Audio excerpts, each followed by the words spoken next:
So in this Wealthsimple tutorial video, I'm going to be showing you guys how to buy Bitcoin in your first home savings account or your FHSA in Canada using Wealthsimple. So once you're into the Wealthsimple app, make sure to go into your FHSA or your first home savings account. Then once you're here, go to the bottom and press on where it says trade, sort of in the middle bottom left area.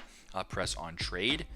Then first off, what you can do is you can either go to the search bar at the top and just simply type in ticker symbol BTC for Bitcoin. That'll search it up right there. Or what you can do as well, if you're looking for some other cryptocurrencies also, to go to the bottom left and press on the magnifying glass to go to the discover screen. Press on where it says ETFs, or besides stocks and crypto, or sorry, where it says crypto right here, top crypto market. You can go ahead and press on more, and then you can go ahead and view the different cryptocurrencies, or in this case Bitcoin, on the crypto screen. So we're just going to go ahead and press on Bitcoin right here. Go to the bottom left and press on buy.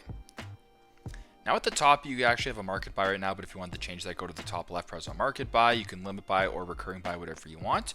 Type in the quantity that you're looking for, type in the amount that you're willing to pay, and then you can also see the funds that are available in your crypto account. So for me, it's actually at 0 right now, so I can't make this purchase, but let's just say for whatever reason, it is full, and you want to make a purchase, go to the bottom right, press on review, and then you can purchase Bitcoin in your FHSA or your first home savings account this way. So pretty straightforward, but that's how you guys can purchase Bitcoin in your FHSA in Canada using Wealthsimple. Thanks again for watching, and I hope this video helps.